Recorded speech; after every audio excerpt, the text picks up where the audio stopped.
नमस्कार शेतकरी मित्रांनो.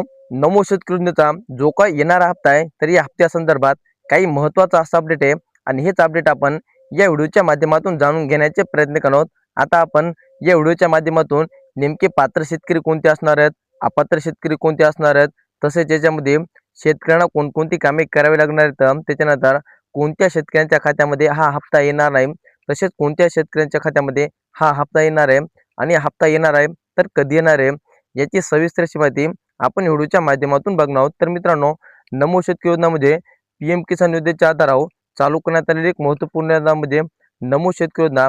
आणि या योजनेच्या अंतर्गत राज्यामधील सर्व शेतकऱ्यांना 2,000 अर्थातच 6,000 रुपये असे वार्षिक पैसे दिले जातात. आणि त्याचबरोबर पीएम किसानचे 6,000 रुपये म्हणजे या दोन्ही योजनेचे मिळून सर्व पात्र शेतकऱ्यांना वार्षिक 12,000 रुपये असे दिले जातात. तर मित्रांनो, आता बऱ्याच दिवसापासून शेतकऱ्यांना प्रतिक्षा लागली आहे की नमो शेतकरी योजनेचा जो काही येणारा पुढील हप्ता आहे, तर तो शेतकऱ्यांच्या खात्यामध्ये कधी जमा होणार आहे आणि कोणकोणत्या शेतकऱ्यांच्या खात्यामध्ये जमा होणार आहे. तर मित्रांनो, आता सर्वात प्रथम आपण नेमके कोणकोणते शेतकरी याच्या अंतर्गत पात्र आहेत हे बघणार आहोत. याच्यामध्ये आता संपूर्ण गोष्टीचा जर विचार करायला गेला तर तुमचे 4 कामं पूर्ण असणं आवश्यक आहे. त्याच्यामुळं त्या शेतकऱ्यांच्या खात्यामध्ये हे पैसे जमा होणार. याच्यामध्ये सर्वात महत्त्वाचं म्हणजे तुमच्याकडे तुमचा फार्मर आय डी अर्थातच किसान कार्ड असणं गरजेचं आहे. आणि त्या किसान कार्डावर एकूण सर्व गटांची नोंद तुमची ऑनलाईन करणं गरजेचं आहे. तर हे सर्व शेतकरी याच्या अंतर्गत पात्र केले जाणार आहेत. आणि ज्या शेतकऱ्यांकडे फार्मर आय डी कार्ड नसणार आहे, तर हे सर्व शेतकरी ऑटोमॅटिक अपात्र केले जाणार आहेत. त्याच्यामुळे आपला फार्मर आय डी कार्डाला आहे का, तसे त्याला अप्रूव्हल भेटलेलं आहे का, ह्या सर्व गोष्टी तुम्हाला चेक करायच्या आहे. आणि ही सर्व कामे तुमच्या जवळच्या CSC सेंटर होणार आहे. त्या ठिकाणी जाऊन तुम्ही तुमचं फार्मर आय डीचं स्टेटस चेक करू शकता. त्यांचा दुसरा प्रश्न म्हणजे आधार लिंक. आता हे एक या ठिकाणी अतिशय महत्त्वाचा प्रश्न आहे.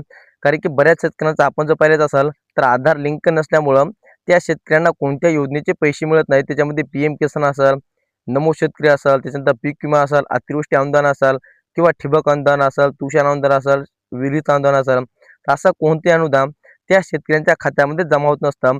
तर त्यासाठी तुम्हाला तुमच्या खात्याला आधार लिंक करणं गरजेचं आहे. आणि हे आधार लिंक झाल्याच्या नंतर तुमच्या खात्याला आधार सीडिंग आहे का नाही हे सुद्धा तितकंच महत्त्वाचं आहे. कारण की याच्यामध्ये जर आधार सीडिंग नसेल तरी सुद्धा तुमच्या खात्यामध्ये हे अनुदानाचे पैसे जमा होणार आहेत. आता आधार लिंक असणं वेगळं आणि आधार सीडिंग असणं वेगळं. आधार लिंक जवळपास तुमच्या 2 ते 3 बँकेला सुद्धा होऊ शकतं, परंतु आधार सीडिंग हे फक्त एकाच बँकेला होऊ शकतं. त्याच्यामुळं हे आधार सीडिंग आहे का नाही ते चेक करण्यासाठी तुम्हाला तुमच्या जवळच्या CSC सेंटरवर जायचं आहे. अन्यथा तुम्ही तुमच्या मोबाईलला सुद्धा बघू शकता. त्याच्यामध्ये तुम्हाला क्रोममध्ये जाऊन माय आधार लॉग इन या साईटवरती जायचं आहे. आणि तिथं तुमचा आधार नंबर टाकून लॉग इन केल्याच्या नंतर 5 नंबरला तुम्हाला बँक लिंकिंग स्टेटस असा पर्याय दिसेल. तर त्यावरती तुम्हाला क्लिक करायचं आहे. त्यावर क्लिक केल्याच्या नंतर तुमच्या खात्याला कोणतं आधार सीडिंग आहे ही संपूर्ण माहिती तुम्हाला त्या ठिकाणी दाखवली जाणार आहे.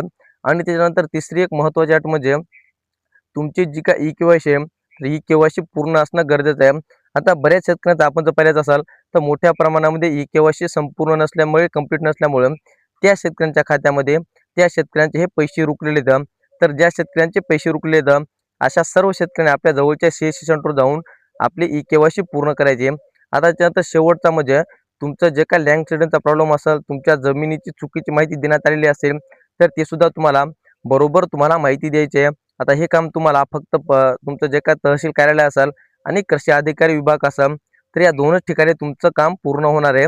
त्या ठिकाणी जाऊन तुम्ही तुमचे जर पैसे थांबले असतील तर डबल चालू करू शकता.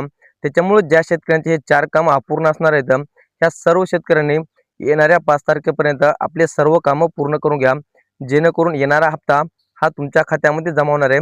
आणि याची जी काय तारीख आहे, तर जवळपास 5 फेब्रुवारीच्या आत राज्यामधील सर्व शेतकऱ्यांच्या खात्यामध्ये हा नमो शेतकरीचा हप्ता जमा होणार आहे. त्याच्यामुळे तुमचे काही कामं राहिली असतील, हे आपण जे सांगले 4 कामं, तर ते त्वरित पूर्ण करून घ्या. जेणेकरून तुमच्या खात्यामध्ये सुद्धा ह्या अनुदानात वाटप होणार आहे. तर मित्रांनो, ही होती अतिशय महत्त्वाची माहिती, जे की नमो शेतकरी योजनेमध्ये कोणते शेतकरी पात्र, हप्ता कधी येणार आहे, त्याच्यानंतर अपात्र झाले असाल तुम्ही काय करायचं आहे, ही संपूर्ण अशी माहिती आपण व्हिडिओच्या माध्यमातून जाणून घेण्याचे प्रयत्न केले. हे अपडेट तुम्हाला कसं वाटलं आणि तुम्हाला याच्याविषयी काही अडचणी असेल तर खाली कमेंटचा पर्याय आहे, त्यावरती क्लिक करा आणि तुमची कमेंट करा. तुमचे जे काही प्रश्न असतील तर आम्हाला त्या कमेंटमध्ये मांडा.